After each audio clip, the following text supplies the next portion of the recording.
Manalangin po tayo.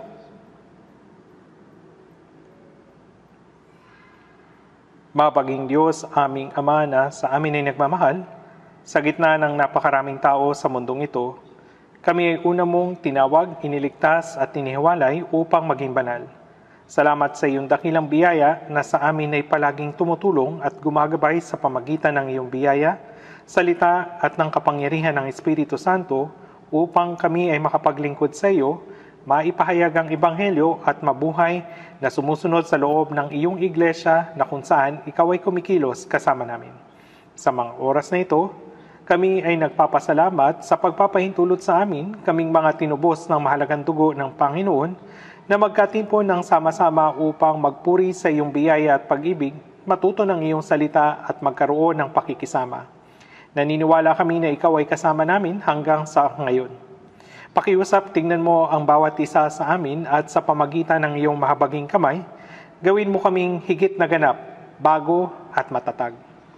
Ang mundong ito ay mas nagiging masama at magulo sa bawat araw. Kung wala ang iyong tulong at gabay, hindi namin magagawang makaiwas sa mga kasalanan ng sanlibutan ito. Pakiusap, hawakan mo kami sa pamagitan ng iyong salita, pag-ibig at kapangyarihan upang kami ay mabuhay lamang para sa iyong kalooban at kaluwalhatian at mabuhay bilang mga anak ng Diyos. Kami ay lubos na nanalangin na kami ay iyong ingatan, iingatan at tutulungan.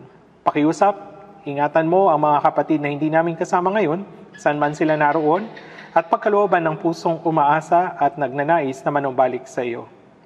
Sa lahat ng aming mga iglesia sa buong bansa at sa buong mundo na nag-iingat ng kanilang pananampalataya at nagpapahayag ng Ebanghelyo sa kabila ng maraming kahirapan, pakiusap, samahan mo sila sa pamagitan ng iyong salita, biyaya at kapangyarihan ng Espiritu Santo upang makapagpatotoo ng Ebanghelyo ng may higit na katapangan na nagdadala ng maraming tao tungo sa kaligtasan araw-araw. Kumilos ka nawa sa kanila at tulungan sila upang mabuhay para sa iyong kalooban at kalwalhatian na walang anumang pagkukulang. Ikaw lamang ang nagbibigay ng salita na aming kinakailangan sa tamang panahon at nagtuturo ng daan na dapat naming lakaran. Ipaunawa mo sa amin ang iyong salita at banal na kalooban na nais mong ipahayag sa mga oras na ito. Dalangin namin ang lahat ng ito sa pangalan ng Panginoong Hesukristo na sa amin ay nagmamahal. Amen. Buksan natin sa ating mga Biblia sa Efeso chapter 3. Efeso chapter 3. Efeso chapter 3.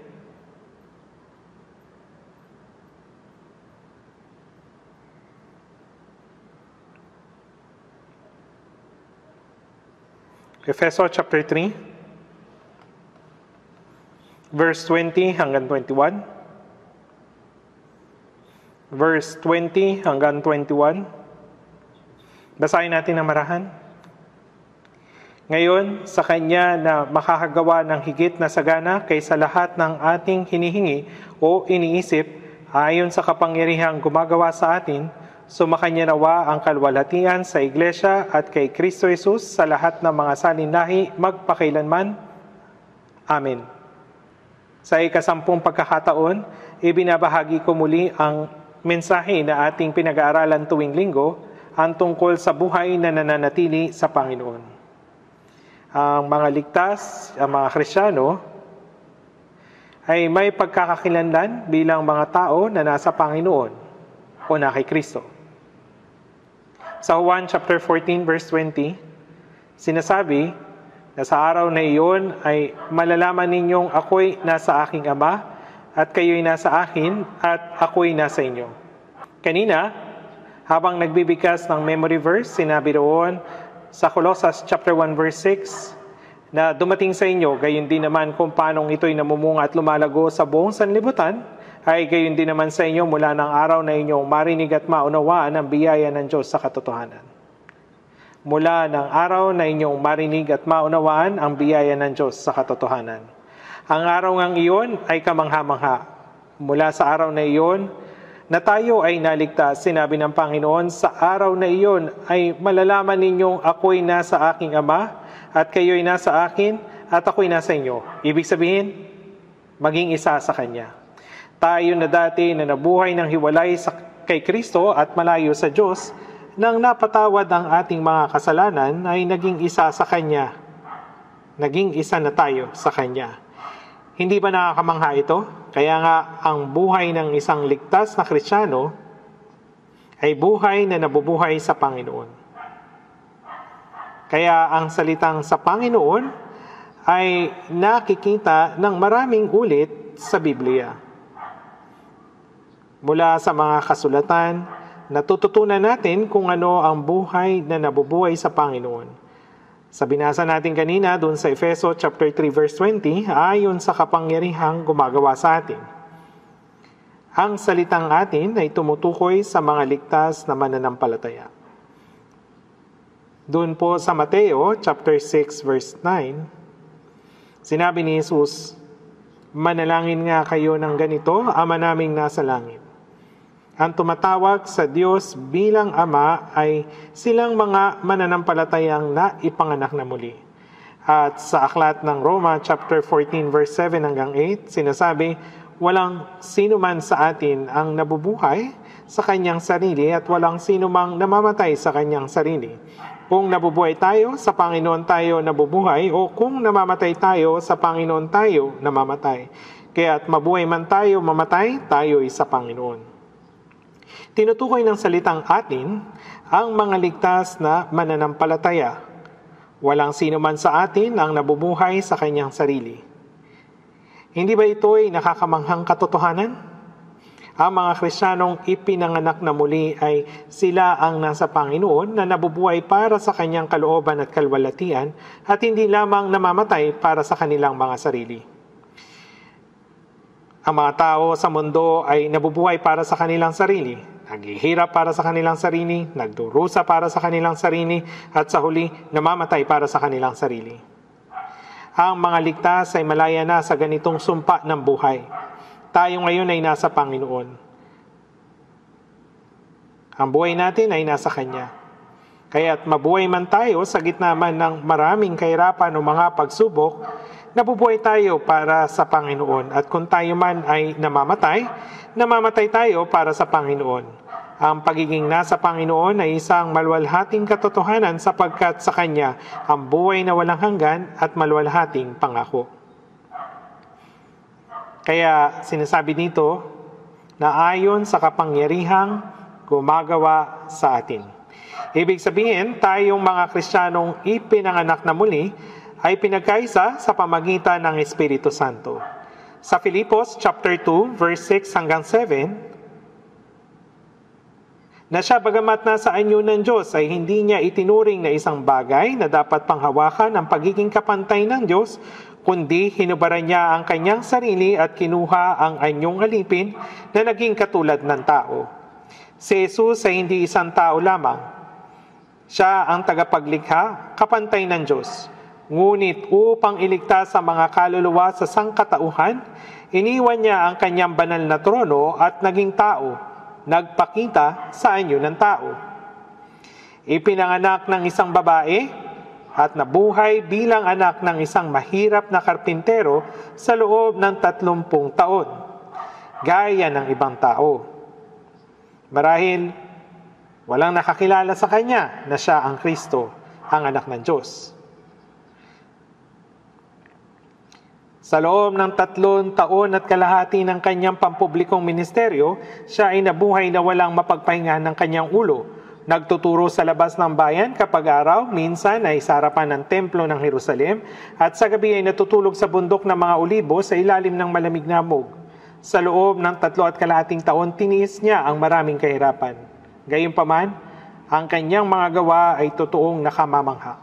Binuhay niya ang mga patay, nilinis ang mga kitungin, binuksan ang mga mata ng bulag, pinakain ang 5,000 katao, at gumawa ng maraming himala.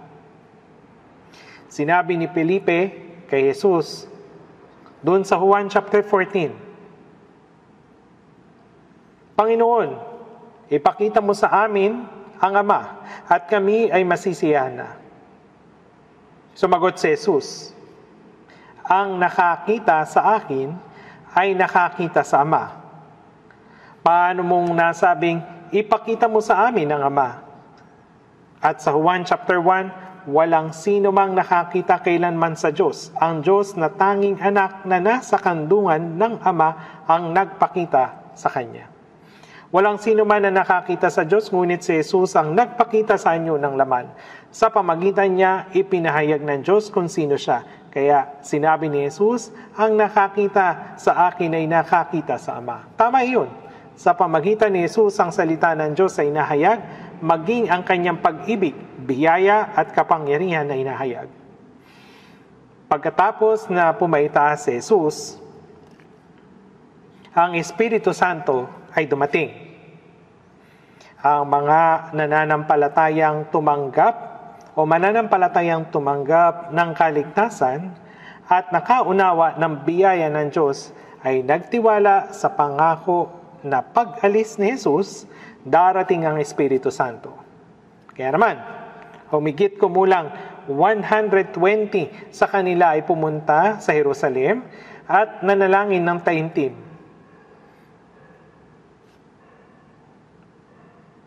Nang dumating ang araw ng Pentecostes, bumaba sa kanila ang Espiritu Santo. Ang 12 apostol, kasama ang 120 na mananampalataya, ay napuno ng Espiritu Santo. Matapang nilang ipinangaral ang Ebanghelyo at ng araw ding iyon ng Pentecostes, humigit kumulang 3,000 katao ang naligtas at nabautismuhan. Sinasabi ng Biblia sa mga Gawa chapter 2, na ang mga naligtas noon ay nagkaroon ng pakikisama sa isa't isa kay Kristo. Pagkatapos na pumaitaas ni Jesus, silang mga nakaunawa ng biyaya ng Diyos ay pinag-isa sa pamagitan ng Espiritu Santo at tinawag na iglesia, ang katawan ni Kristo. Sa pamagitan ni Jesus, ang pag-ibig at kapangyarihan ng Diyos ay nahayag at sa kanyang pag-alis, ang Espiritu Santo ay nanahan sa mga ligtas. Ang mga ligtas ay ang katawan ni Kristo. Si Jesus ang ulo ng katawan, ang iglesia at tayo ang katawang ito. Kung paanong sumusunod ang katawan ayon sa iniisip at ninanais ng ulo, lahat din ng kalooban ng Panginoon ay naisasagawa sa pamagitan ng kanyang katawan. Ito yung iglesia. Si Jesus bilang ulo at tayo bilang katawan ay nangangahulugang ang kalooban ng Diyos ay natutupad sa pamagitan ng iglesia na siyang katawan. Ang salitang sa atin ay tumutukoy sa komunidad ng mga ligtas na mananampalataya na pinagbuklod ng Espiritu Santo, ang iglesia na siyang katawan ni Kristo, ayon sa kapangyarihang gumagawa sa atin. Ang kapangyarihan minsang kumilos kay Jesus, nasaan ito ngayon? Ito ngayon ay kumikilos sa atin. Ang Panginoon ay kumikilos sa mga taong na ipanganak muli, mga mananampalatayang pinagkaisa ng Espiritu Santo. Kapag pinag-uusapan ang iglesia o ang church, madalas iniisip ng mga tao, ito yung isang gusaling may krus. At sinasabi nga nila, wow, ang laki ng simbahang yan. O, ang ganda ng simbahang yan. Pero mali yun. Ang iglesia ay hindi gusali. Kapag titingnan natin sa Biblia, kayo'y buong pusong binabati sa Panginoon ni Aquila at Prisca kasama ng iglesyang nasa kanilang bahay. At si Nympha at ang iglesyang nasa kanyang bahay. At kay Arquipo, na kapwa naming kawal at sa iglesyang na nasa inyong bahay. Ang mga taong nagtitipon sa lugar na iyon ay siyang iglesia. Ang salitang iglesia sa Griego ay eklesia, na ang ibig sabihin ay mga tinawag o isang grupo na inihiwalay. Ito ay tumutukoy sa mga mananampalatayang iniligtas at inihiwalay mula sa sanlibutan. Sila ang tunay na iglesia. Noon, wala pang mga espesyal na gusali para sa iglesia tulad ng meron tayo ngayon. Maging sa tabing dagat, sa bundok, sa bukid, o sa simpleng tahanan, basta nagtitipon ng mga ligtas na mananampalataya, iyon ang iglesia. Kaya, nung panahon ng unang iglesia, kadalasang nagtitipon ng mga mananampalatayang ligtas sa kanilang mga tahanan. Doon sa Gawa chapter 16, nagpunta si Apostol Pablo sa Filipos upang ipangaral ang Ebanghelyo. Yung unang taong naligtas sa isang babae na ang pangalan ay Lydia, isang mangangalakal ng telang kulay ube. Narinig ni Lydia ang mensahe ni Pablo at siya ay naligtas. Dahil sa labis na kagalakan at pasasalamat sa kanyang kaligtasan, inanyayahan niya si Pablo at ang kanyang mga kasama. Sina Silas, Lucas, siya yung sumulat ng mga gawa at ilan pa na tumuloy sa kanyang bahay. Kung inyong hinahatulan na ako'y tapat sa Panginoon, tumuloy kayo sa aking bahay at doon tumigil. Bukas loob niyang tinanggap ang mga mangangaral sa kanyang tahanan at pinakitunguhan silang mabuti. Doon nagsimula ang iglesia sa Filipos. Nagsimula ito sa bahay ni Lydia. Doon nagtitipon at sumasamba ang mga mananampalataya. Habang ipinapangaral ni Apostol Pablo yung Ebanghelyo sa Filipos, siya ay inaresto, binugbog at ibinilanggo. Muntik nang mamatay. Sa kabila ng pagsubok, maraming tao sa Filipos ang nakilala ang Panginoon at tumanggap ng kaligtasan. Mula noon, patuloy na sinuportahan ng iglesia sa Filipos si Pablo saan man siya magpunta. Hindi na nawala ang malasakit nila sa kanya. Nagpadala sila ng isang lalaki na ang pangalan ay Epaprodito upang dalawin si Pablo, dala ang kanilang pagmamahal at ang mga handog para tulungan at palakasin siya sa kanyang ministeryo. Kahit nang makulong si Pablo sa Roma, si Epaprodito ang naging tulay sa pagitan ni Pablo at ng mga mananampalataya sa Filipos na matapat na tumutulong sa kanya. Kaya yung iglesia ng Filipos na nagsimula sa bahay ng isang babaeng nagngangalang Lydia,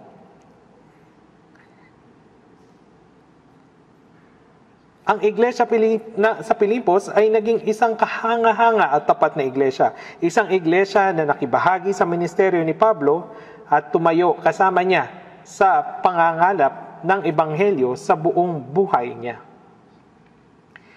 Hindi lamang sa Filipos nagsimula ang iglesia sa bahay, kundi halos lahat ng unang iglesia ay nagsimula sa mga tahanan ng mga ligtas na mananampalataya.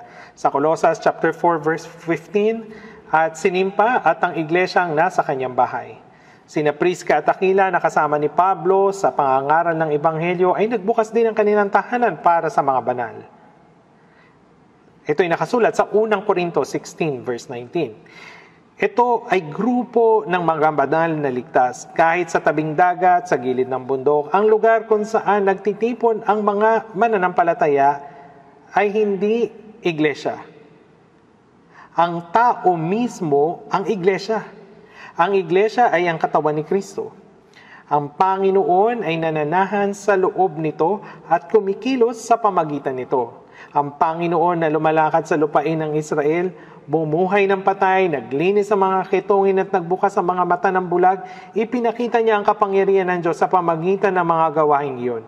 Ngayon, sa pamagitan ng iglesia, ang katawan ni Kristo, binubuhay niya ang mga kaluluwang patay sa kasalanan, nililinis ang mga makasalanang marumigaya ng ketong, binubuksan ang mga mata ng bulag, itinataboy si Satanas at ang mga demonyo, ang kapangyarihan ng Diyos na nahayag kay Jesus noon ay nahayag ngayon. Sa pamagitan ng mga ligtas na banal, ang iglesia ang katawan ni Kristo.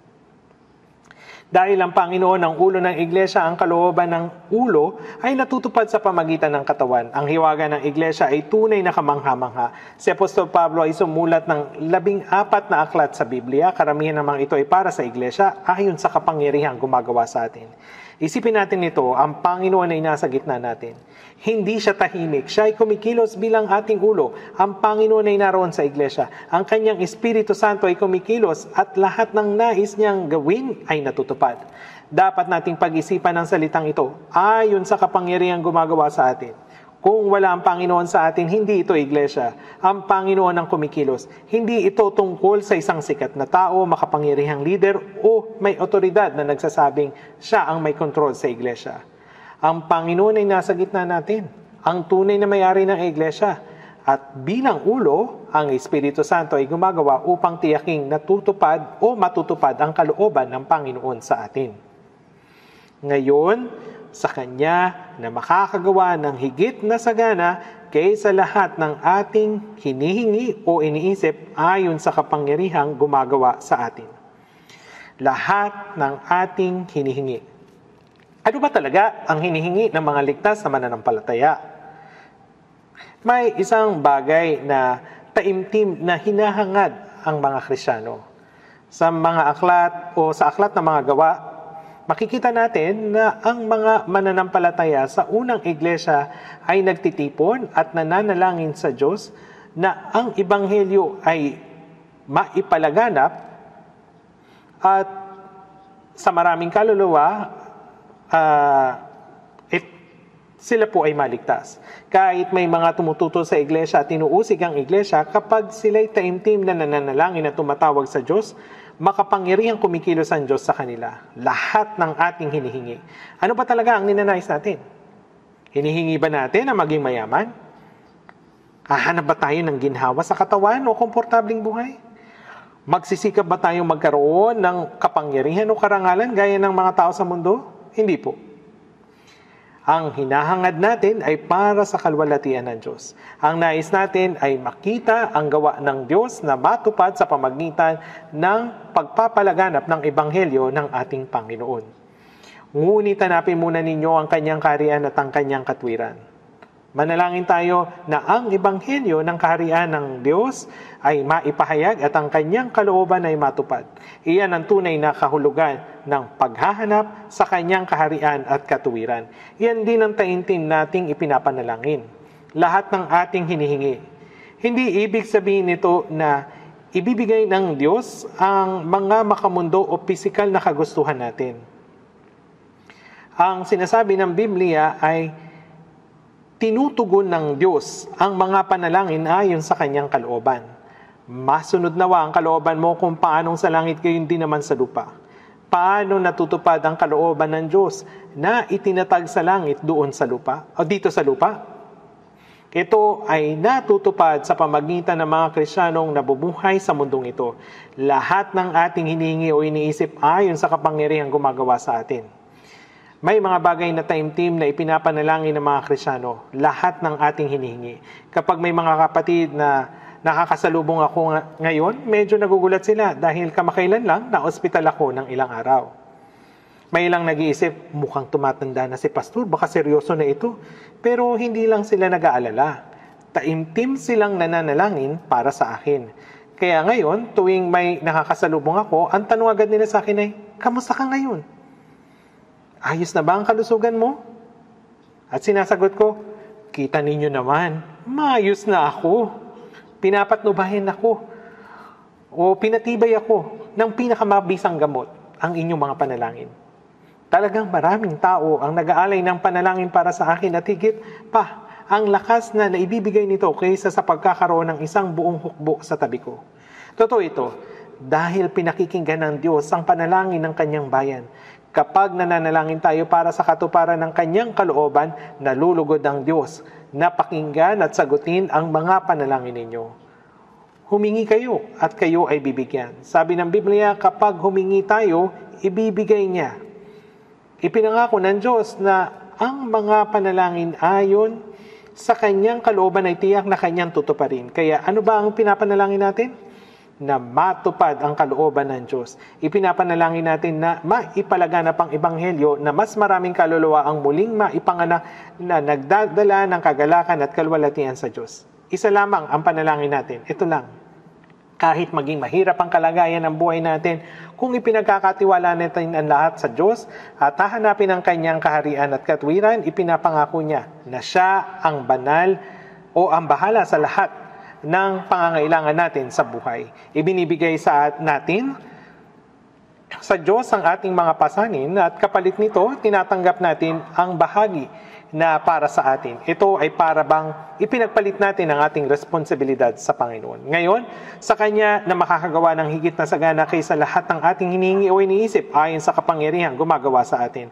Kapag tayo nananalangin ng malalim at pinagbubulayan ng mga bagay na ito, ano ba ang dapat pagtuunan ng isip ng isang Kristiyano? Hindi tayo dapat tumutok sa mga walang kabuluhang bagay sa mundo. Kapag isinasantabi natin ang lahat ng mga iyon, ay taimtim tayong nananalangin na matupad ang kalooban at gawain ng Diyos. Pinagpala niya tayo ng higit na sagana at higit pa sa inaasahan natin. Ngayon sa Kanya na makakagawa ng higit na sagana kaysa lahat ng ating hiningi at iniisip. Kaya kaya niyang gawin ang higit na pa doon sa hinihingi at iniisip natin. Kapag binabasa natin ang talatang ito, hindi ba naantig yung puso ninyo? Ang Diyos ay nasa kalagitnaan natin. Naririnig niya ang ating mga panalangin. Siya ang tanging makakagawa ng higit na sagana kaysa lahat ng ating hinihingi o iniisip. Siya ang nagtutupad ng mga ito. Sumakanya nawa ang kalwalatian sa Iglesia at kay Kristo Jesus na sa lahat ng mga salinlahi, magpakailanman. Amin. Dahil ang Iglesia, ang katawan ni Kristo, siya ang binibigyang diin ng salitang sa Iglesia at kay Kristo. Sumakanya nawa ang kalwalatian sa Iglesia at kay Kristo Jesus sa lahat ng mga salinlahi, magpakailanman. Amin. Maraming nilalaman na kahulugan ang maigsing talatang ito, kaya sa Kanya na gumagawa sa atin ay hindi lamang tayo niligtas, kundi patuloy din siyang kumikilos sa gitna natin. Anong uri ng gawain ang Kanyang ginagawa? Sa partikular, saan may mga mananampalatayang naligtas, ang gawain para sa mga kaluluwang na ipanganak muli ay patuloy na nagaganap. Sa Gawa chapter 2, sa araw ng Pentecostes, 3,000 katao ang naligtas at silang mga naligtas ay nanatili silang matibay sa turo ng mga apostol at sa pagsasama-sama at pagpuputol-putol ng tinapay. At habang ginagawa nila ito, ang Panginoon ay kumikilos sa gitna nila at idinaragdag sa kanila ng Panginoon araw-araw ang mga naliligtas. Ang Panginoon ay nasa gitna nila at sa pamagitan ng Kanyang presensya, ang bilang ng naipapanganak na muli ay patuloy na lumalago. Ang konkretong gawain ng Diyos ay ang maraming bilang ng kaluluwa ang makarating sa kaligtasan. Sa Juan chapter 15 verse 5 sinabi ni Jesus, "Ako ang puno ng ubas, kayo ang mga sanga, ang nananatili sa akin at ako'y sa Kanya ay siyang nagbubunga ng marami." Kapag ang sanga ay nananatiling nakakabit sa puno ng ubas, makakatanggap ito ng buhay mula sa ugat nito. Ito yung katas na dumadaloy pa itaas. Sa pamagitan nito, ang sanga ay lumalago at nagbubunga. Ang bungang ito ay maunawaan natin sa dalawang paraan. Una, ito ay makikita sa pagbabago ng ating puso at buhay. Ito yung siyam na bunga ng Espiritu ay nakasulat sa Galatia chapter 5 verse 22. Sa ating sarili, namumunga tayo ng bunga ng Espiritu. At sa labas naman, namumunga tayo kapag may mas maraming kaluluwa ang naliligtas. Inilalarawan ng Biblia ang mga ligtas bilang bunga. Batiin ninyo si Epeneto na minamahal ko na siyang unang nahikayat kay Kristo sa Asya. Ang taong naipanganak muli ay ang bunga. Kaya nga sinasabi ni Jesus, "Ang nananatili sa akin at ako'y sa Kanya ay siyang nagbubunga ng marami sapagkat kung kayo'y hiwalay sa akin ay wala kayong magagawa." Kung hiwalay tayo sa Panginoon, hindi tayo magagawang maakay ng Espiritu Santo. Mamumuhay ng wastong buhay Kristiyano o maibahagi ang Ebanghelyo upang magdala ng mga kaluluwa sa kaligtasan. Wala tayong magagawa. Gaya ng sanga na hiwalay mula sa puno ng ubas, matutuyo at mamamatay, gayon din tayo. Wala tayong magagawa kung tayo ay nakahiwalay sa Panginoon. Kung patuloy tayong nakakabit sa katawan ni Kristo, si Jesus ang puno ng ubas at tayo ang mga sanga, tayo ang katawan niya at siya ang ulo, dapat tayong maging katawan na patuloy na nakakabit sa ulo. Paano nga magagamit ang katawan kung walang ulo? Si Jesus ang ulo at gumagawa siya nakasama ng kanyang katawan, ang katawan ni Kristo. Ang katawan ni Kristo ay hindi isang katawan na nakahiga o natutulog. Ito ang katawan na aktibo at buhay na isinasagawa ang kanyang gawain upang maraming tao ang maligtas. At kahit nang tayo mismo ay naligtas, hindi dahil tayo ay matalino o maraming alam, ngunit dahil nang nakakapit tayo sa kapulungan ng mga mananampalataya sa pamagitan ng Espiritu Santong kumikilos sa gitna ng Iglesia, naunawaan natin ang biyaya ng Diyos na natanggap ang kaligtasan. Nang inunat ni Jesus ang kanyang kamay, ang patay ay bumangon, gumaling ang mga kitungin at ang bulag ay nakakita. Gaya nito, sa loob ng kapulungan ng mga mananampalataya, ang kapangyarihan ng Diyos ay naroon kapag may isang tao na lumapit sa pagtitipong iyon, ang patay niyang kaluluwa ay mabubuhay at ang maruming makasalanan gaya ng ketungin ay nalinis sa pamagitan ng kapangyarihan ng Diyos. Tayo din ay naligtas nang lumapit tayo sa iglesia at sa pamagitan ng kapangyarihan ng Panginoon na kumikilos sa gitna nito. Ito ang ibig sabihin ng kasulatang ayon sa kapangyarihang gumagawa sa atin. Tignan natin sa Efeso chapter 4, verse 1 hanggang 6. Babasahin ko po sa Efeso chapter 4, verse 1 hanggang 6. Efeso chapter 4, verse 1 hanggang 6. Babasahin ko po, Efeso chapter 4, verse 1 hanggang 6. Kaya't ako na bilanggo sa Panginoon ay nagsusumamo sa inyo na kayo'y lumakad ng nararapat sa pagkatawag sa inyong na sa inyo'y itinawag na may lubos na kapakumbabaan at kamuan, may pagtiyatsaga na magpaparaya sa isa't isa sa pag-ibig na nagsisikap na mapanatili ang pagkakaisa ng Espiritu sa buklod ng kapayapaan, may isang katawan at isang Espiritu, kung paanong tinawag tayo sa isang pag-asa ng pagkatawag sa inyo, isang Panginoon, isang pananampalataya, isang bautismo, isang Diyos at Ama ng lahat na siyang nasa ibabaw ng lahat at sumasa lahat at nasa lahat.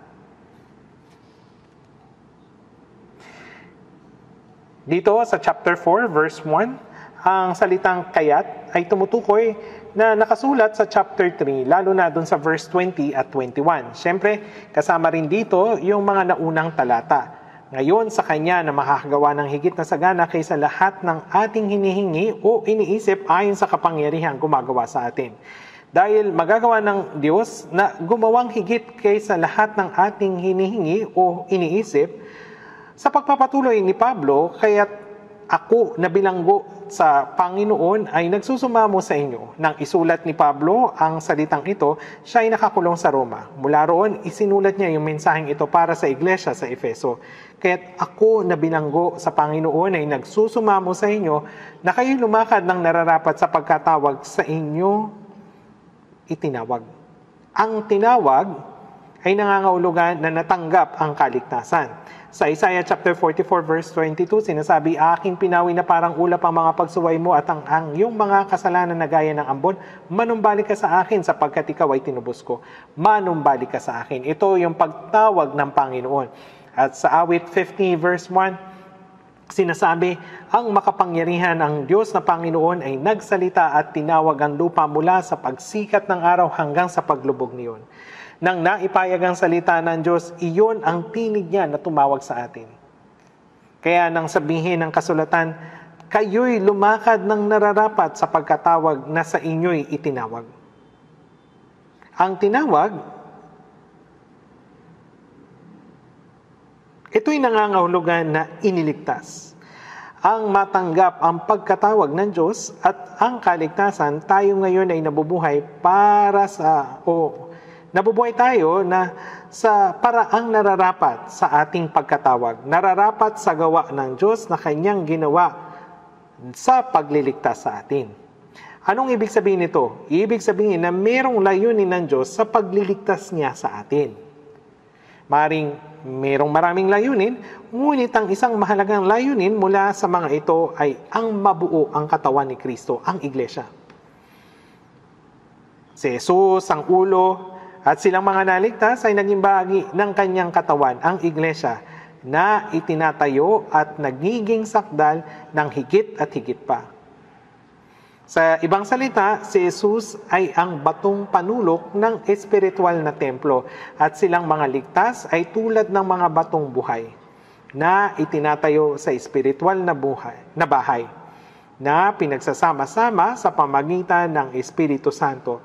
Kaya ang salitang, kayo'y lumakad ng nararapat sa pagkatawag na sa inyo'y itinawag, ay nangangahulugan na mabuhay sa paraang karapat-dapat sa layunin kung saan tayo iniligtas ng Diyos. Kaya ang isa sa pinakamahalagang layunin ng ating kaligtasan ay ang pagliligtas sa atin ng Diyos upang mabuo ang katawan ni Kristo, ang iglesia. Ang isang iglesia ay hindi maaring umiral na nag-iisa lamang ang isang tao. Ang salitang iglesia ay nagmula sa salitang Griego na eklesya ng ibig sabihin mga tinawag. Ito ay grupo ng mga taong inihiwalay. Kaya nang sabihin ng kasulatan, kayo'y lumakad ng nararapat sa pagkatawag na sa inyo'y itinawag, ibig sabihin na sa pamagitan ng kaligtasan, binubuo ng Diyos ang katawan ni Kristo at sa pamagitan ng katawang ito ay ginagawa ng Diyos ang kanyang gawain. Dahil nalalaman natin ito, dapat naman tayong mabuhay sa paraan na nararapat sa layunin at nais ng Diyos. At sa verse 2 ng Efeso chapter 4, sinabi rito na may lubos na kapakumbabaan at kaamuan. Ang katangian na ito at kapakumbabaan at kaamuan, ito mismo yung katangian ni Jesus. Sinabi sa Mateo 11:29, pasanin ninyo ang aking pamatok at matuto kayo sa akin sapagkat ako'y maamo at may mapagkumbabang puso. Kaamuan ay madalas na binibigyang kahulugan sa diksyonaryo bilang mabait o magalang. Ngunit higit pa rito yung kahulugan nito sa Biblia. Sa kasulatan, ang kaamuan ay tumutukoy sa tahimik na may pagpapasakop na ugali na nagnanais na sumunod sa kalooban ng Diyos. Sa Isaiah chapter 53 verse 7, sinasabi, gaya ng kordero na dinadala sa katayan, na gaya ng tupa sa harapan ng mga manggugupit, sa kanya ay pipik, kaya't hindi niya ibinubuka ang kanyang bibig. Nalalaman ng mga hayop kapag dinadala na sila sa katayan. Marami sa kanila umiiyak, nagpupumiglas, pero gaya ng korderong dinadala sa katayan at gaya ng tupa sa harapan ng manggugupit, sa kanya ay pipi. Maraming beses na akong nakakita ng tupang kinakatay. Nang kami nag-evangelize sa Yanji, China, may nagsabing magulam tayo ng tupa at bumili siya ng isa. Isang malaking tupa at sinabi nilang ipapakita nila sa amin kung paano nila ginagawa. First time ko itong makita. Tinalian nila ng maluwang ang paa nito sa harapan, tapos ipinatong yung ulo sa palanggana at hiniwa yung liig pagkapatong dun sa palanggana. Yung dugo ay bumulwak. Talagang subalit hindi nagpumiglas yung tupa. Umiyak lamang ito ng mahina at lumuha hanggang sa mamatay. Naawa ko dito. Nakaramdam ako ng awa. Yung ibang hayop ay nagpupumiglas. Yung manok, kapag iniwa yung leeg nito, ito'y kumakaripas. Alam niyo naman ito, tama? Yung dugo nito, tumatalsik dun sa iba't ibang dako. Yung ibang hayop, hindi namamatay ng ganito katahimik. Ang mga ito ay humihiyaw at marahas na nagpupumiglas. Subalit yung tupa ay nananatiling tahimik maging hanggang ito'y mamatay. Nakakita na rin ako ng tupang kinakatay at ginugupitan sa Australia. Yung tupa, may makapal itong balahibo. Gumagamit sila ng makina kapag ginugupitan ito. Minsan, nagkakamali dun sa paggugupit. Kaya, nagsisimulang dumugo yung sugat. Subalit yung tupa ay hindi gumagalaw.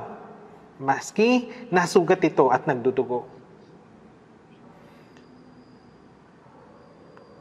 Kapag itinagilid ito sa bandang kabila, pwede rin naman doon sa kabila, tapos hindi siya gumagalaw na para bang ito'y patay. Kapag nagupitan na ito, kapag tinapik na siya ng manggugupit, saka lang ito alis. Habang ito'y ginugupitan, hindi ito gumagalaw na parang patay. Gaya ng tupa sa harapan ng mga manggugupit, sa kanya ay pipi, kaya't hindi niya binubuka ang kanyang bibig. Ganito si Jesus. Sa tingin ko, nilikha ng Diyos ang tupa na ganito upang ipakita kung sino si Jesus. Habang sila'y namamatay, sila'y tahimik pa rin. Gayon nga si Jesus, na hindi makatwirang hinatulan ng kamatayan, hindi siya nagsalita ng anuman. Hindi siya nagtanong, anong kasalanan ginawa ko? O bakit niyo ko tinatangkang patayin? Dahil si Jesus ay dumating upang mamatay. Kung paanong sinabi sa Juan chapter 10 verse 18, walang nag-aalis nito sa akin, kundi kusa kong ibinibigay. Wala siyang anumang sinabi dahil kusa niyang ibinigay ang kanyang buhay upang iligtas tayo. Siya'y hindi makatwirang hinatulan ng kamatayan at hinagupit ng mga sundalong Romano, pinagsasampal dinuroan, subalit hindi gumanti si Jesus. Maging sa kanyang kamatayan na sa krus, ipinanalangin niya silang papatay sa kanya. Ganito ang maamo. Ang maamo ay tahimik na pagpapasakop sa kalooban ng Diyos. Sa Filipos chapter 2 verse 8, sinabi, naging masunurin hanggang sa kamatayan, maging sa kamatayan man sa krus. Dahil ang kamatayan ay kalooban ng Diyos at ang maging masunurin hanggang sa kamatayan ay pagiging maamo. Kapag alam nating ito'y kaloob ng Diyos at sumunod sa kanyang salita, ito'y tahimik na pagsunod ng walang pagrereklamo, walang pagbubulong-bulungan at walang paghimagsik. Ang tahimik na pagpapasakop ay kaamuan. Alam ninyo ba ito? Ako'y maamo at may mapagkumbabang puso. Ang kapakumbabaan ay pagkaalam na tayo'y nasa lugar kung saan dapat nating lubos na ibaba ang ating sarili sa harapan ng Diyos. Kinikilala nating tayo'y nasa lugar upang lubos na sumunod, na may lubos na kapakumbabaan at kamuan. Ibig sabihin na kapag susundin natin ang kalooban ng Diyos, dapat nating taglayin ang puso ng Panginoon. Sa Filipos chapter 2 verse 5 sinabi, magkaroon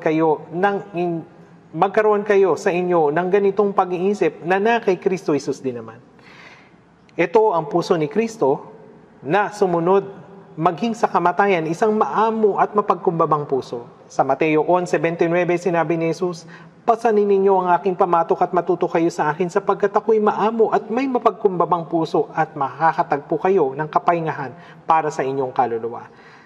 Sinabi niyang, pasanin natin ang pamatok ng Panginoon na maamo at mapagkumbaba. Ano ang pamatok? Ito ang krus na pinasan ni Jesus. Ang himnong inawit ng choir kanina ay tungkol sa pagpasan sa krus at pagsunod sa Panginoon. Kung ang sino man ay ibig sumunod sa akin, tanggihan niya ang kanyang sarili. Tanggihan ang sariling ibig. Ibig sabihin nito, pagbibitiw sa sariling plano, sariling pagnanasa, katigasan, at sariling kaisipan. Tanggihan ang sarili at pasanin ang iyong krus. Kasama na rito ang pagdurusa. Pasanin ng Panginoon ang krus, kaya hindi tayo maaring sumunod kay Jesus ng kasyual lamang o hati ang puso. Kung susunod tayo sa Kanya, magkakaroon ng pagdurusa at sakripisyo. Habang sinusunod natin ang Panginoon, tayo'y natututo. Ang pagkatuto ay hindi mangyayari sa simpleng pag-upo lamang. Pagpikit at pagbubulay-bulay. Kung may magbabasa ng librong paano maging magaling na driver, magsasara ng pinto, isasaulo yung buong aklat, magiging magaling ba siya? Hindi po. Kapag natutunan natin ang basic, dapat na umupo tayo mismo sa driver's seat, paandarin, at magsimulang magmaneho. Gayun din, natututo tayo sa pamagitan ng pamumuhay sa ating buhay Kristiyano. Kahit na isara mo ang iyong kwarto, magsaulo ng buong Biblia, hindi ito tunay na pagkatuto. Habang isinasagawa natin ang salita ng Diyos na paulit-ulit, maharap tayo sa mga pagdurusa, sakripisyo, pagsunod at pagpapasakop. Ang pagsunod ay kapag gusto nating sundin. Subalit ang pagpapasakop ay pagsunod kahit na ayaw natin. Ito isang military term. Sa military, hindi nila sinasabing sumunod sa utos, kundi magpasakop sa utos. Walang tanong-tanong. May mga sandaling sumusunod tayo ng kusa, may mga sandali din namang dapat tayong magpasakop.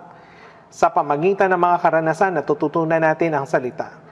Ang matutunan si Kristo, ibig sabihin, ay maging higit na kagaya ni Kristo. Nang sinabi ni Jesus, matuto kayo sa akin, ibig sabihin, maging kagaya natin siya. Isang hakbang, paunti-unti. Tingnan natin doon sa Efeso chapter 4 verse 2. Sabi doon, na may lubos na pakumbabaan at kaamuan. Ito yung katangian ng Panginoon. May pagtitiyaga na magparaya sa isa't isa sa pag-ibig. At sa unang Korinto chapter 13 verse 4, ang pag-ibig ay matiisin. Ang unang katangian ng pag-ibig ay matiisin. Bakit kaya sinabi sa atin ng Biblia ang magtiis? Dahil darating ang pangyayari kung saan mahirap magtiis. Kaya dapat na magtiis tayo. Ang Diyos ay nakakamangha. sa pagkamatiisin. Sa 2 Pedro chapter 3 verse 8, sinabi, ang isang araw sa Panginoon ay tulad ng 1,000 taon at ang 1,000 taon ay tulad ng isang araw. At sa verse 9, matiyaga sa inyo na hindi niya ibig ang sino man ay mapahamak, kundi ang lahat ay dumating sa pagsisisi. Ipinapakita nito kung paano o kung gaano naghihintay at nagtitiis ang Diyos ng matagal na panahon dahil nagnanais siya na ang lahat ay magsisi. Ang pagtitiis ay pag-ibig, subalit ang ilan ay nagtitiis ng sandali lamang at sinasabing, hindi ko na kaya. Kung titigil ka sa pagtitiis, kung gayon, anong gagawin mo? Ang tunay na pag-ibig ay nagtitiis hanggang sa huli. Ang pag-ibig ng Diyos ay mahabang pagtitiis ng pag-ibig. Sa katunayan, sa ating mga tao, kahit na ikasal ang dalawang tao, hindi nila magiging eksaktong magkaparehas. Ang lalaki at babae ay kinakasal dahil mahal nila ang isa't isa. Sa una, nagmamahalan sila, depende sa itsura at emosyon. Habang sila'y nagsasama, dapat silang lumago na maging isa sa katangian. Ang problema, kung paanong magkaiba ang kanilang mukha, ganun din kanilang kaisipan at katangian. Dahil sa mga pagkakaibang ito, kapag nagkakaroon na ng problema, sinasabi nila, hindi ko naman alam na ganito ka pala noon bago ako magpakasal sa iyo. Kaya ano na? Dapat ba silang maghiwalay? Isipin ninyo, sino na ang nagpakasal na alam niya agad ang lahat tungkol sa kanyang kapareha? Sa simula, nakikita lang nila ang mabubuti, subalit paglaon ang kanilang kahinaan ay nahahayag. Ang kanilang katangian ay nagkakasalungat. Anong dapat nating gawin? Kailangan nilang magtiis. Dahil magkakaroon ng mga bagay na mahirap tiisin. Habang sila'y nagtitiis, mangyayari ang tinatawag ng mga tao na pag-ibig na lumalago sa pamagitan ng pait at tamis. Habang inuunawa nila ang isa't isa at nagtitiis, nalulubos ang pag-ibig at ang katangian ni Kristo ay nagsisimulang mabuo sa kanila. Kapag ang pagtitiis na ito, ang mahabang pagtitiis sa pag-ibig, ang huhubog sa atin sa katangian ni Kristo. Kaya ang mga Kristiyano, bagamat mga ligtas na, mayroon pa ring mga usapin. Hindi ba dahil sa ligtas na tayo, nawala na ba agad yung luma nating pagkatao? Hindi po. Kung paanong ang dating mukha ay magkaiba, ang ating kaisipan, katangian at pag-uugali ay magkakaiba. Kung nagkaroon ng pagtatalo, kaya kapag nagkakaroon ng pagtatalo, kapag hindi natin gusto yung brothers and sisters, inaayawan o hindi natin pinapansin. Pero mali po ito. Tayo ay may hina at may pagkukulang, subalit tinanggap pa rin tayo ng Diyos. Sinabi sa Roma chapter 15 verse 7, kaya tanggapin ninyo ang isa't isa, gaya naman ni Kristo na tinanggap kayo sa ikaluluwalhati ng Diyos. Oo, meron tayong mga problema, subalit tayo ay magkakapatid kay Kristo. Kahit ang magkakapatid sa isang pamilya ay nagtatalo, subalit hindi ba na sila nagkikita o hindi na sila nag-uusap dahil dito? Hindi. Sinusubukan nilang unawain ang isa't isa. Nagtitiis at nagpapakita ng pag-ibig. Unti-unting nalulutas ang problema. Kung walang matiising pag-ibig, mahirap para sa mga mananampalataya ang maging isa kay Kristo. Para sa Panginoon, dapat tayong sumunod na may kamuan at kapakumbabaan. Para sa mga tao, dapat tayong magpakita ng pagtitiis. Kahit sa mga ligtas na mananampalataya, may mga usapin pa rin. Dahil sa laman, maaari tayong magtalo-talo, kapuotan ng isa't isa at magkaroon ng mga problema. Pero kailangan nating pagtiisan. Sinasabi niya na sa atin na tanggapin ng isa't isa, gaya ng pagtanggap sa atin ng Panginoon. Pinatawad tayo ng Panginoon at tinanggap sa pamagitan ng kanyang dakilang biyaya at pag-ibig. Ngunit, bakit natin itinataboy? Yung iba kapag hindi natin sila gusto, hindi dapat ganoon. Huwag nating itaboy yung iba kapag hindi natin sila gusto. Tapos sasamahan lang natin yung gusto natin. Hindi dapat ng ganito. Gaya ng puso ng Panginoon, kailangan din nating palawakin ang ating puso at tanggapin ang lahat na magparaya sa isa't isa sa pag-ibig. Ito ay upang maitatag ang church at upang tayo ay maging isang katawan. Hindi ba dapat nating pagtiisan at unawain ng isa't isa? Kailangan nating unawain ng isa't isa. na magparaya sa isa't isa sa pag-ibig, na nagsisikap na mapanatili ang pagkakaisa ng Espiritu sa buklod ng kapayapaan. Tayo ay nagkakaisa sa buklod ng pag-ibig. Meron ding himno tungkol dito. Sa buklod ng kapayapaan, magkakaroon tayo ng kapayapaan sa Diyos at naitatatag ang kapayapaan sa mga tao may kapayapaan sa Diyos. Ito ba ay kapayapaan at karangyaan o kapayapaan at kaligtasan? Sa buklod ng kapayapaan. Ano pong ibig sabihin nito? Ito ay yung pag-ibig. Ang pag-ibig ang nagbubuklod sa kapayapaan. Sa APEC ngayon, huwag na tayong makipagdigma. Yan yung sinasabi nila. Nagtitipon sila at nagsasabing, magsikap tayong mabuti mula ngayon. Pagsikapan natin ang kapayapaan. Ngunit kapag inuuna nila ang kanilang interes, sariling interes, doon nagkakagulo at nagsisimula ang digmaan. Mangyayari ang mga trahedya kung saan may pumapatay at pinapatay. Tayo mga Kristiyano ay dapat magkaroon ng kapayapaan sa ibang tao. Dapat maisakatuparan sa atin ang kapayapaan ng Panginoon. Kung gayon, sa buklod ng kapayapaan, ito ang pag-ibig sa pamagitan ng biyaya ng Panginoon, tayo ay naging isa. Kaya tayo ay nagkakaisa sa buklod ng kapayapaan. Hindi niya sinabi na magsikap upang magkaisa dahil pinagkaisa na niya tayo.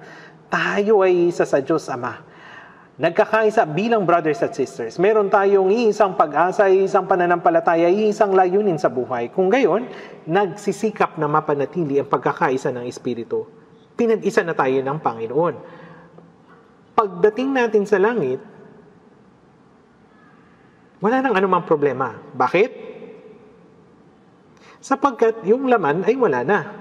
Habang nandito pa tayo sa sanlibutan, hinaharap pa rin natin ang mga problema ng laman na hindi pa nagbabago. Ngunit ang Espiritu Santo ang tumutulong sa atin na malampasan ang mga ito at tayo ay pinagkakaisa. Pinagkakaisa ng Espiritu.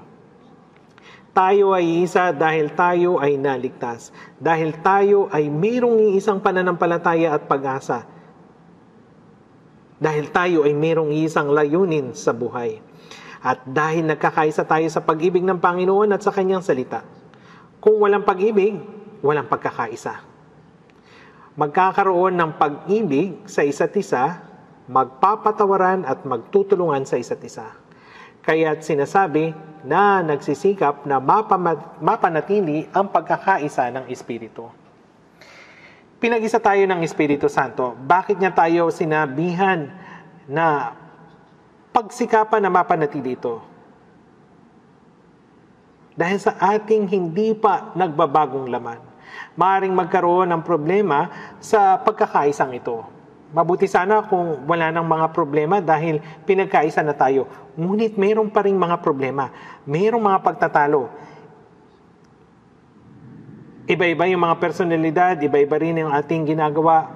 Kapag sinusubukan nating gumawa ng isang bagay, maraming mga problema ang maaring mangyari na nagsisikap na mapanatili ang pagkakaisa. Ito ay isang napakahalagang pahayag. Pinagkakaisa tayo ng Espiritu Santo at ang Diablo naman ay naghahangad na sirain yung pagkakaisang ito. Kaya nga doon sa Juan, chapter 10, verse 28, sinasabi, sila'y binibigyan ko ng buhay na walang hanggan at kailanman hindi sila mapapahamak at hindi sila agawin ng sino man sa aking kamay. Ang Panginoon na nagkaloob sa atin ng buhay na walang hanggan, ang mahigpit na humahawak ng ating buhay. Kaya ako ay naligtas, hindi ito sa pamagitan ng aking lakas, kundi sa Panginoon na nagbabantay sa aking naligtas na kaluluwa. Ang mga ibinigay sa akin ng aking Ama ay higit na dakila kaysa lahat at walang makakaagaw ng mga ito sa kanyang kamay o sa kamay ng Ama. Sa kamay ni Jesus, sa kamay ng Ama. Ito ay doble, tripling panali. Kaya ang kaluluwa, ang buhay ng isang taong tunay na nabubuhay na muli ay hindi maagaw. Ngunit kahit na hindi kayang agawin ng dyablo ang ating kaligtasan, kaya niyang pagwatak-watakin ang mga naligtas. Alam niyo ba ito? Pinagwawatak-watak niya tayo sa pamagitan ng iba't ibang problema ng laman. Kaya sinasabi na nagsisikap na mapanatili ang pagkakaisa. mapanatili ang pagkakaisa. Sa halamanan ng Eden, inilagay ng Diyos si Adan at inilagay sa halamanan ng Eden, ito ay upang bungkalin at ingatan. Ngunit mayroong problema sa utos na ingatan. Anong ibig sabihin na ingatan ng bansa? Ito ay dahil mayroong mga mananakop. Anong ibig sabihin ng ingatan ng pamilya? Ingatan na mabuti ang bahay. Ito ay dahil mayroong mga magnanakaw. Ingatan ang iyong kalusugan dahil maaari kang magkasakit anumang oras. Ang utos na ingatan ay akma dahil ipinahihiwatig nito na ang isang bagay ay mahina, na nagsisikap na mapanatili ang pagkakaisa dahil ang pagkakaisa ay maaring masira anumang oras. Ito ay maaring masira anumang oras. Ganito ginagamit ng dyablo ang ating di pa nababagong laman upang tayo ay magalit sa mga kapatid. Ngunit tayo ay dapat na magmahalan sa isa't isa. Pinagwawatak-watak niya ang mga taong dapat ay iisa. Kaya sinasabi sa Mateo chapter 12 verse 30, ang hindi ko kasamang nagtitipon ay nagkakalat. Ang Panginoon ang nagbubuklod sa atin. Patuloy niya tayong pinag-iisa sa Kanya. Pinagbubuklod niya tayo nang tayo ay naligtas at habang lumalago ang ating pananampalataya sa pamagitan ng salita, tayo ay nagiging isa. Habang lumalago ang ating pananampalataya, hindi na humihiwalay ang mga ganap na ang pananampalataya. Yung mga ganap na yung pananampalataya dahil taglay na nila ang katangian ng Panginoon. Kung ang lahat ay matiisin gaya ng Panginoon at ang maamo at may mapagkumbabang puso ay nagtipon, ay walang magiging problema. Ang mga may di paganap na pananampalataya ay mas madaling madala ng mga makalamang bagay. Kaya mayroong mga taong nagkakalat ng mga bagay na dapat sana ay pinagkakaisa. Siyempre, mayroong mga taong nagkukunwaring ligtas, ngunit hindi naman talaga ligtas, na pumapasok sa church upang manggulo. Dapat nating tukuyin ang mga taong ito at gumawa ng naangkop na aksyon. Ngunit, ang hindi ko kasamang nagtitipon, iniligtas tayo ng Panginoon at tinipon niya tayong mga kumalat. Hindi po ba? Sa church na katawan ni Kristo, pagkakaisa ng Espiritu. Tinitipon ng Diyos ang mga taong itinakda para sa langit at Kanyang isinasakatuparan ang gawain ito sa pamagitan natin. Ang hindi ko kasamang nagtitipon ay nagkakalat. Ang ilan ay nagsasalita ng walang ingat. Sinusugatan yung puso ng iba. Ikinakalat yung mga mahihina palayo sa church at hinahadlangan ang kanilang espiritual na buhay. Ito ay napakabigat na kasalanan. Pinag-isa tayo ng Panginoon, ngunit sila ay nagkawatak-watak. Gaano nga kalaking kasalanan ang sumalungat sa ginawa ng Panginoon. Kung gayon, dapat nating tandaan ng mabuti ang sinabi sa Mateo chapter 12 verse 30. Ang hindi ko kasamang nagtitipon ay nagkakalat. Gaya ng sanga na nakakabit sa puno, dapat tayong kumapit sa church, ang katawan ng Panginoon. Dapat tayong kumapit sa church, ito yung katawan ng Panginoon. Kaya, kung hindi tayo konektado sa church na katawan ng Panginoon, hindi natin matatanggap ang kanyang proteksyon at patnubay. Dapat tayong manatili sa katawan ng Panginoon, ang church, sapagkat patuloy nating kailangan ang kanyang proteksyon, kanyang pamamahala at kanyang paggabay. Sa labas ng katawan ng Panginoon, ang church, hindi tayo matutulungan ng Panginoon. Kung may umalis sa church dahil lamang sa isang problema o pagkadismaya, anong mangyayari sa kanya? Isipin ninyo. Kung ang isang tao ay mayroong ama at ina na nagbigay sa kanya ng buhay, ay mayroong mga kapatid, tito at tita, ngunit iniwan niya ang kanyang pamilya dahil lamang hindi siya nasisiyahan, anong magiging kalagayan niya? Ang taong iyon ay magiging ulila o palaboy. Gaya nito, kapag iniwan ng isang tao ang church dahil hindi siya nasiyahan, nagiging espiritual na ulila at palaboy siya. Kung gayon, hindi lamang mawawala sa taong iyon ang proteksyon at pamamahala ng Panginoon, kundi magiging ulila rin siya spiritually. Hindi na natin matiniyak kung tunay nga siyang ligtas o hindi. At ano ang mangyayari sa kanyang buhay pananampalataya, siya ay magiging isang spiritual na palaboy. Tulad ng isang bata na kailangan lumaki at magkaroon ng mabuting pag-uugali sa tamang pamilya, kailangan ding lumago ang isang mananampalataya sa loob ng church. Kung wala nito, nagiging gaya ng isang palaboy. Ang isang ulina, kalaunan ay nagiging palaboy at nagdudulot ito ng malaking problema. Hindi natin dapat hayaan na mahulog tayo sa ganitong kalagayan, kaya napakalaga na madatini tayo sa church. At tayo at lahat ng naligtas ay nagkakaisa dahil naayon ang lahat sa gusto nila. Hindi naman, syempre, marami tayong mga problema, ngunit kailangan nating palawakin ang ating mga puso gaya ng Panginoon at matutong tanggapin ang mga pagkukulang ng iba. Ito ay dahil tinanggap tayo ng Panginoon. Ngunit minsan kapag nakikita natin ang mga pagkakamali ng iba, hindi natin pinagtitiisan at naiisip pa natin na sana mawala na lang yung kapatid na yun.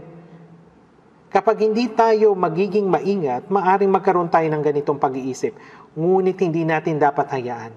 Ano man ang maging problema, dapat nating palawakin ang ating puso at ang pag-ibig ng Panginoon. Hawakan sila. Kailangan nating hawakan ng mga kapatid. Tingnan natin doon sa Juan chapter 10. Juan chapter 10, verse 16.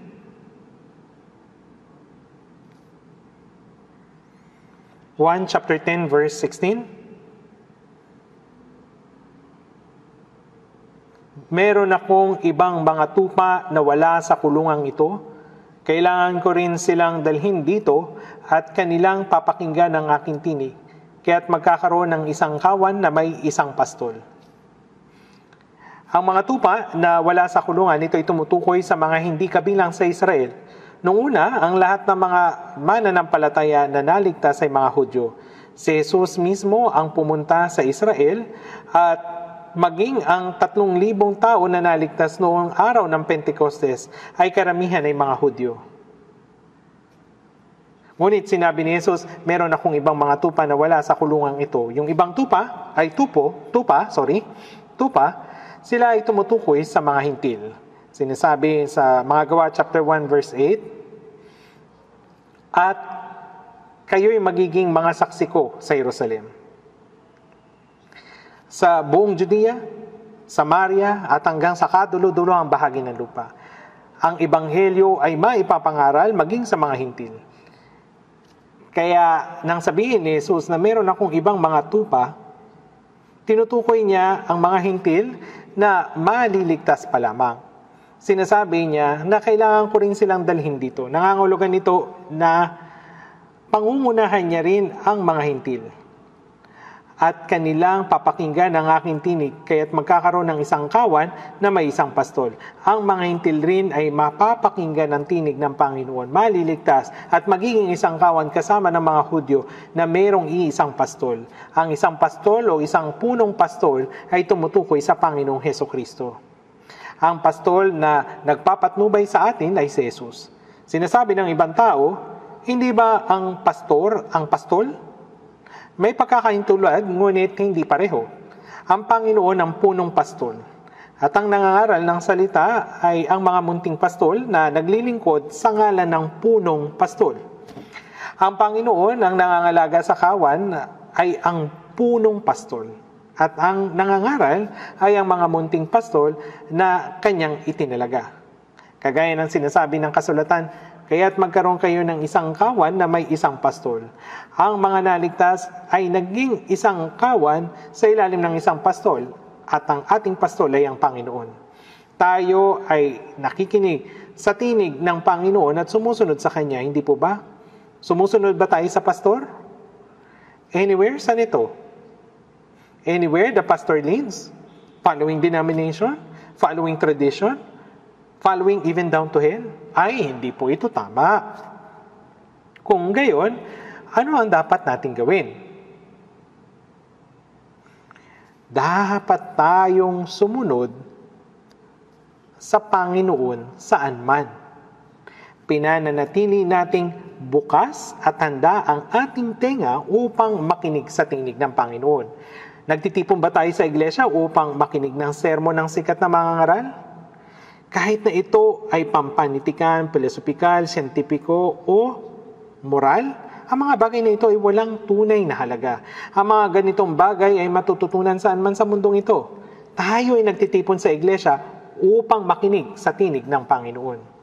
Kung titingnan ninyo ang Chinese character ng salitang iglesia, ito ay nangangahulugang magturo at magtipon.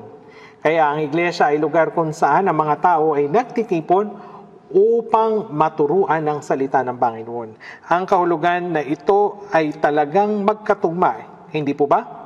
Kaya ano ang ginagawa natin kapag tayo ay pumupunta sa church? Tayo ay nakikinig sa tinig ng Panginoon, sa salita ng Panginoon. Kaya ang pastor ay hindi dapat na subukang magbahagi ng personal niyang nalalaman ng kanyang sariling kaalaman o kanyang sariling ideya. Hindi ito maaari. Dapat na kahit anong paraan ay maitanim niya ang salita ng Panginoon sa puso ng mga tao. Tama ba? Ito ang salita ng Panginoon at kanilang papakinggan ang aking tinig kaya't magkakaroon ng isang kawan. Ang mga nakikinig sa tinig ng isang pastol ay magiging isang kawan. Sa ngayon ay meron tayong 230 churches sa buong bansa at mahigit na sa buong bansa o sa Korea at 1,190 churches sa 82 na mga bansa. Ngunit tayo'y kumikilos bilang isang iglesia. Bakit ganon?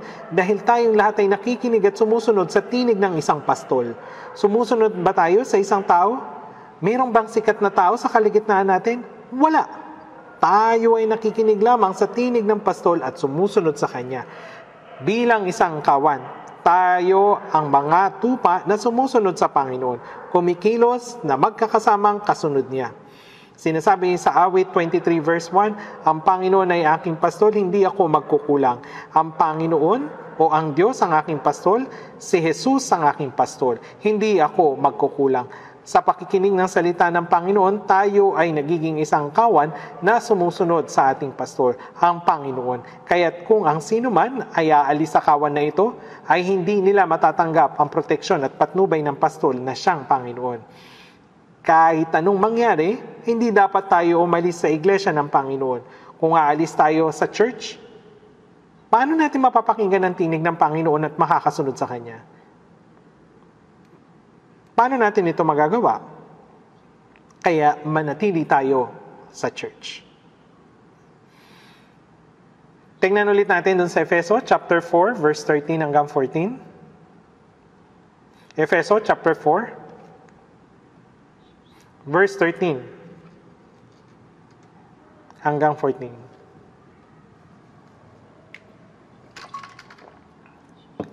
13 hanggang 14. Hanggang makarating tayong lahat sa pagkakaisa ng pananampalataya at sa ganap na pagkakilala sa anak ng Diyos, hanggang sa maging taong may sapat na gulang, hanggang sa sukat ng ganap na kapuspusan ni Kristo, tayo'y huwag nang maging mga bata na tinatangay-tangay ng mga alon at dinadala-dala ng bawat hangin ng aral sa pamagitan ng pandarayan ng mga tao, sa pamagitan ng kanilang mga katusuhan sa paraang mapandaya. Sa talatang ito, sinasabi hanggang makarating tayong lahat sa pagkakaisa ng pananampalataya at sa ganap na pagkakilala sa anak ng Diyos hanggang sa maging taong may sapat na gulang. Ang taong may sapat na gulang, ito ay tumutukoy sa iglesia mismo, hindi po ba? Ang pagkakaisa ng pananampalataya at sa ganap na pagkakilala sa anak ng Diyos ay nangangahulugan na hindi lamang tayo lumalago sa espiritual na gulang bilang individual, kundi tayo rin ay magkakasamang nagiging katawan ni Kristo, isang taong may sapat na gulang hanggang sa sukat ng ganap na kapuspusan ni Kristo. Dapat tayong maging iisa sa pananampalataya at karunungan. Ngunit bakit napakaraming denominasyon na naniniwala kay Jesus? Merong dandang denominasyon. Sa Korea, merong Presbyterian Church. At kahit sa Presbyterian mismo, ay maraming iba't ibang uri. Merong Methodist, Salvation Army, at iba pang mga denominasyon. Napakaraming Baptist Church sa United States, kagaya ng Southern Baptist at Northern Baptist. Ang denominasyon ng Baptist sa Amerika Ito'y tila mas maka-ebanghelyo kumpara sa iba. Ngunit hindi ito nangangahulugan na lahat sila ay naligtas. Gayunpaman, mayroong iisang Diyos sa buong mundo at maraming mga denominasyon. At ang mga denominasyong ito ay madalas nag-aaway at sila mismo ay nagkakabahabahagi. Bakit ganito? Ito ay dahil hindi sila nagkakaisa sa kanilang paniniwala at nalalaman. Kapag yung turo ng salita ay naiiba, ang pananampalataya rin ay nagiging magkakaiba. Tama? Kapag ang ating pangunawa ay nagbabago, ang ating pananampalataya ay nagbabago rin. Sinasabi ng Biblia, hanggang makarating tayong lahat sa pagkakaisa ng pananampalataya at sa ganap na pagkakilala sa anak ng Diyos, hanggang maging taong may sapat na gulang. Ang pananampalataya at karakter ng bawat isa ay dapat na lumago hanggang maging ganap at dapat ay sama-sama tayong lumago bilang katawan ni Kristo ng Iglesia hanggang sa sukat ng ganap na kapuspusan ni Kristo.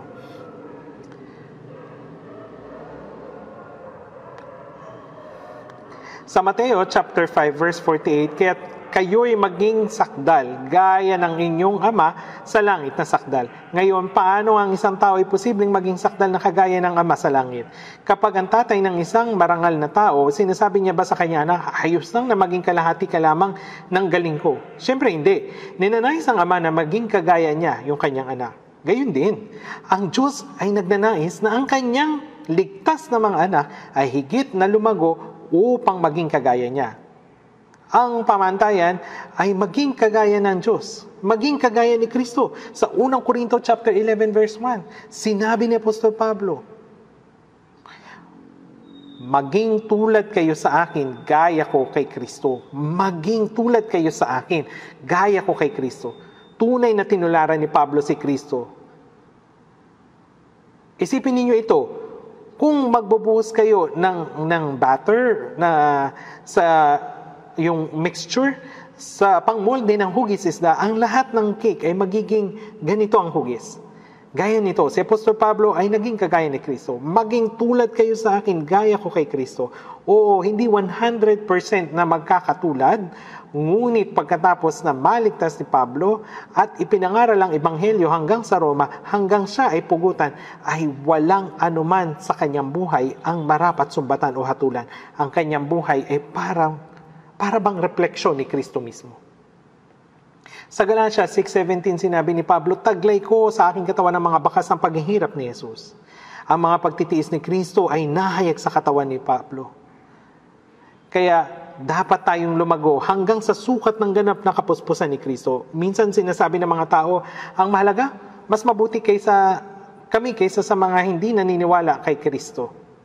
Oo, talagang dapat tayong maging mas mabuti. Ang mga unang naligtas ay mas malakas ang pananampalataya sa mga bata pa sa pananampalataya. Ito rin ay totoo. Ngunit gaano ba tayo kabuti? Kaunti lamang? Sa physical, pagkatapos ng ilang taon, ang ating katawan ay tumatanda at nagiging mature. Ngunit kung ang ating pananampalataya ay nananatiling isip bata at immature, paano ito magiging tama? Dapat lumago ang ating pananampalataya. Sa ating pananalita, sa pag-iisip at sa ating kilos ay meron dapat paglago. Kagaya ng sinabi sa 1 Corinto chapter 13 verse 11, nang ako'y bata pa, nagsasalita ako gaya ng bata, nag-iisip ako gaya ng bata, nanghangatwiran akong gaya ng bata. Ngayong ganap na ang aking pagkatao ay iniwan ko na ang bagay ng pagkabata. Habang ang ating pananampalataya ay lumalago, dapat nating alisin ang mga bagay ng ating espiritual na pagkabata. Lubos akong naniniwala na ang ating iglesia ay higit ng malago ngayon sa pangkalatan, sa kabuuan. Nang nagsisimula pa lamang, ito ay medyo maingay. Tuwing nagtitipon tayo, pinipilit ng mga tao ang kanilang opinyon, nagtataas ng boses, nakikipagtalo sa isa't isa.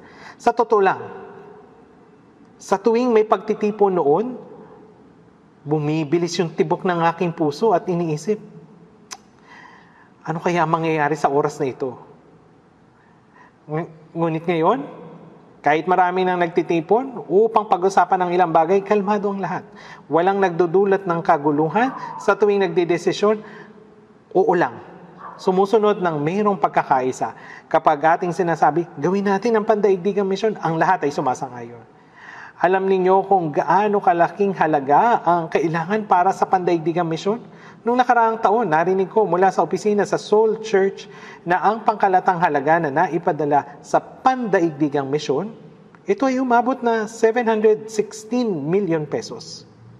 Mga kapatid, hindi ko alam kung sino yung nagbibigay ng offering. Sa totoo lang, hindi ko talaga kilala. Ako rin, sinisikap kong mag-offer sa abot ng aking makakaya, pero hindi ko alam kung magkano ang ibinibigay ng iba. Binibigyan diin o pinipilit ko ba ang magbigay ng offering? Hindi po. Kusa kayong nagbibigay. Kapag ang pananampalataya ng isang tao ay lumago pagkatapos ng kaligtasan, kumikilos lang ba sila kapag may nagsabi sa kanila? Hindi po. Silang mga matured na sa pananampalataya ay kusang naghanap kung ano ang magagawa nila. Hindi po ba? Sinong magsasabi sa isang matured ng dapat niyang gawin? Kusa silang gumagawa. Gayon din sa ating boy Kristyano. Hindi pinaglilingkuran ng mga matured na Kristyano ang Diyos dahil may nag-utos sa kanila. Masaya at kusa nila itong ginagawa. Gaya ng sinabi ng Awit 116 verse 12, ano yung aking isusukli sa Panginoon sa lahat niyang kabutihan sa akin? Kung pag-iisipan natin ang biyaya na ibinigay sa atin ng Panginoon, kahit na ikamatay natin ito ng 100 ulit, hindi natin iyon masusuklian. Gayunpaman, bagamat hindi tayo mamamatay ng 100 ulit, hindi ba tayo maaring mabuhay kahit isang beses para sa Panginoon? Kaya tayo naglilingkod ng masaya, ng may masayang puso. Maaari nating ihandog ang ating oras, kabuhayan, kalayaan, maging ang ating kaligayahan para sa Panginoon. 100 gulang ng si Abraham, ang bigay sa kanya si Isaac. Ngunit sinabi sa kanya ng Diyos na ibigay mo sa akin ang iyong tanging anak.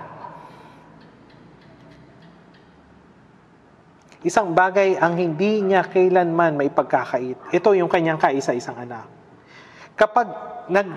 Kung papaanong naghandog si Abraham ng kordero bilang handog na hinandog noon, sa puntong ito, sinabihan siya ng Diyos na ihandog ang kanyang kaisa-isang anak na si Isaac. Ano kayang iisipin ninyo kung kayo yun? Sasabihin kaya ni Abraham na, Panginoon, una ipinangako mo sa akin sa pamagitan ni Isaac, ang aking mga ina po ay magiging kasing dami ng mga bituin sa langit at ngayon, gusto mong ihandog siya bilang alay? Nagbago na po ba ang isip mo, Panginoon? Hindi ko kayang magawa. Kakausapin ko muna yung asawa ko. Pag-iisipan ko muna ang sinabi mo. Pero ano kayang mabuting bagay ang maisip niya sa loob ng mahabang panahon? Kung sinabi niya sa asawa niya, marahil sinabi ng asawa niya, nasisira na ba ng ulo yung Diyos mo? O baka mali lang yung pakinig mo. Kung papatayin mo yung anak mo, ako muna yung patayin mo. Pero hindi ito obra. Sa halip sumagot si Abraham, Opo.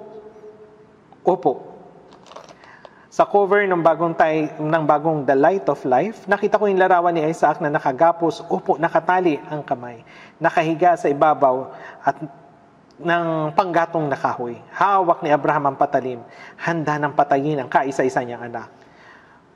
Ilang segundo lamang, maari niya na itong gawin, ngunit sinabi ng Diyos, tigil, Abraham, nagmamadaling tinawag ng Diyos si Abraham na tinatawag niya ang kanyang pangalan ng 2 beses. Pagkatapos ay sinabi ng Diyos, tama na. Nalalaman ko na ikaw ay may takot sa Diyos. Hindi mo ipengkait sa akin ang iyong anak, ang iyong kaisa-isang anak. Pumasa si Abraham sa pagsubok.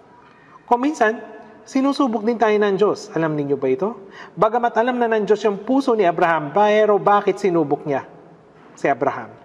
Opo, bagamat alam niya ang ating puso, gusto niyang makita kung gagawin natin ito. Bagamat iniibig natin ng Diyos sa ating puso, kung hindi natin ito gagawin sa ating buhay, mali ito. Mali po ito. Mga munting anak, huwag kayong umibig sa salita, ni sa dila, kundi sa gawa at sa katotohanan. Inihandog ni Abraham ang kaisa-isa niyang anak na si Isaac sa Diyos. Inihandog ng Diyos ang kaisa-isa niyang anak na si Jesus para sa atin. Sa mga makasalanan, bakit hindi natin ito kayang gawin para sa Diyos, para sa Panginoon? Kung lalago tayo spiritually, magagawa rin natin ang gaya ng ginawa ni Abraham. Ang mga taong lumago na spiritually ay hindi ito ginagawa ng sapilitan. Sila ay nagkukusang loob at alam ang dapat gawin. Kaya sa ating pananampalataya, hinahangad natin na maging mga taong may sapat na gulang hanggang sa sukat ng ganap na kapuspusan ni Kristo. Efeso chapter 4 verse 14, tayo'y huwag nang maging mga bata na tinatangay-tangay ng mga alon dinadala-dala ng bawat hangin ng aral sa pamagitan ng pandaraya ng mga tao sa pamagitan ng kanilang mga katusuhan sa paraang mapandaya. Kapag ang ating pananampalataya ay lumago na, hindi na tayo natatangay ng mga pandaraya ng tao at kanilang mga katusuhan. Alam niyo po ba ito? Alam ba ninyo na kung ilang tukso ang makakapagbagsak sa mga ligtas na banal? Minsan, may ilang mga mapandayan tukso mula sa ating mga kaibigan at kapamilya. Huwag na dapat tayong tangayin ng bawat hangin ng aral. May ibang uri ng mga doktrina, may nagsasabi na siya daw ay ligtas ngunit napunta sa erehe. Doon sa Sinchunji, napaisip ako, wala, hindi talaga yun ligtas. May ligtas ba na pupunta sa erehe? Ang pinaglilingkuran nila ay isang matanda, ang pinuno ng sektang Sinchunji. At iniisip nila na hindi sila mamamatay. Ibang-iba yung doktrina ng mga erehe. Meron ding erehe mula sa sekta ng Orthodox. Alam niyo ba ito? Maraming taong sumusunod sa mga reliyon na nagsasabing sila ay sekta ng Orthodox. Pero sa katunayan, sila ay mga erehiya o maling turo. Sa tingin ko, kung patuloy ko itong sasabihin, ito ay magiging malaking problema. Kaya hanggang dito ko na lang po ito ipapaliwanag. Ang tungkol sa erehe. Ang mga bagay na humahadlang sa mga tao na maligtas ay ang maling pananampalataya at kasinungalingan. Tama po ba? Tayo'y huwag nang maging bata na dinadala-dala ng bawat hangin ng aral. Hindi tayo nalilito, kundi humahawak sa katotohanan na may pag-ibig, lumago tayong lahat sa Kanya, na siyang ulo sa makatuwid, si Kristo, humahawak sa katotohanan na may pag-ibig.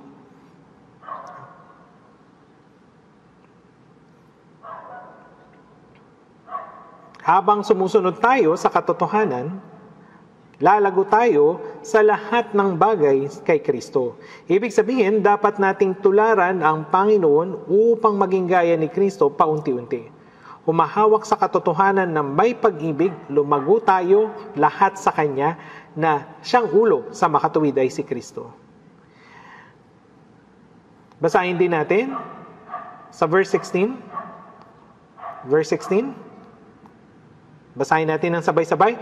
Nasa Kanya ang buong katawan na nakalapat na mabuti at nagkakaisa sa pamagitan ng bawat litig ayon sa paggawa sa sukat ng bawat bahagi ay nagpapalaki sa katawan tungo sa ikatitibay ng sarili sa pag-ibig.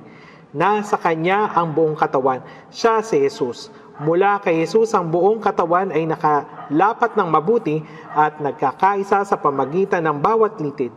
Ibig sabihin, yung pituitary gland, yung kumukonekta sa buong katawan. Sa gayon, ang buong katawan ay ilalago.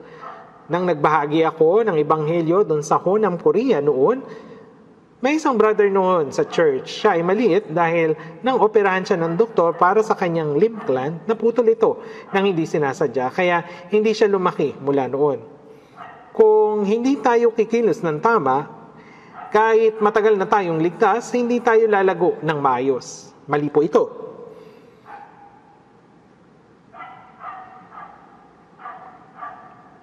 Upang lumaki ang buong katawan, paano ito lalaki? Ang tulong ng Panginoon na hindi direkta sa atin.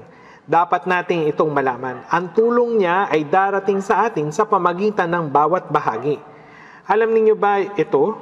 Sa mga sanga na tinutustusan nagmumula sa ugat ng puno ng ubas kasama ng iba ng mga sanga, kaya ito lumalaki. Ang katawan ding ito ay makakakuha ng tulong sa pamagitan ng bawat bahagi. Ang tulong ng ulo ay makakarating sa iba pang bahagi ng katawan sa pamagitan ng ibang bahagi nito. Ang tulong ng Panginoon ay makakarating sa atin sa pamagitan ng mga brothers at sisters. Tinutulungan natin ng isa't isa. Nasa Kanya ang buong katawan na nakalapat na mabuti ay nagkakaisa sa pamagitan ng bawat litid. Nakalapat na mabuti at nagkakaisa. May gawain ang bawat bahagi ng katawan. May gawain ang kamay at ang paa. Nasa Kanya ang buong katawan na nakalapat na mabuti at nagkakaisa sa pamagitan ng bawat litid ayon sa paggawa sa sukat ng bawat bahagi ay nagpapalaki sa katawan tungo sa ikatitibay ng sarili sa pag-ibig. Ano ba ang sukat ng bawat bahagi ng katawan? May mga bagay na maaari nating gawin. Ito ay regalo. Mali na at nagawin natin yung mga bagay na hindi natin kaya. Dapat ang bibig ay kumain. Ayos lang ba na kumain din yung kamay? May gawain ang bibig. Ang kamay, hindi ito kumakain. Ang kamay at paa, ang bibig, yan ay may mga gawain. Hindi magagawa ng paa ang ginagawa ng kamay. Magagawa ng kamay ang magawa ng paa. Dapat nating hanapin ang gawain na natural nating magagawa. Meron tayong magagawa. Huwag nating gawin ang hindi nating kaya. Dapat na gawin natin lamang yung ayon sa sukat ng pananampalataya. At ang pananampalataya ay lalago at ang iglesia ay maitatag sa pag-ibig. Kaya dito ko na tatapusin yung sermon patungkol sa buhay na nananatili sa Panginoon. Napakalaga na mamuhay tayo sa iglesia at sa Panginoon. Ipagpapatuloy natin yung pag-aaral nito sa susunod. Kaya naman, manalangin na po tayo. Mabagin naming Amang Diyos, iniligtas mo kami at ginawang bahagi ng katawan ng Panginoon, ng iglesia kung saan ka kumikilos. Ginagabayan mo rin kami na masunod ang salita ng Panginoon na siyang ulo at hinahayaan kaming mabuhay na sinusunod ang iyong kalooban. Salamat po, Panginoon. Umaasa po kami na ang salita ng Diyos, ang karunungan at ang kapangyarihan ng Espiritu Santo ay sumasa amin upang makapamuhay kami para sa kalooban at kalwalhatian ng Diyos sa aming natitirang buhay. Dalangin namin ang lahat ng ito sa pangalan ng Panginoong Hesus. Amen.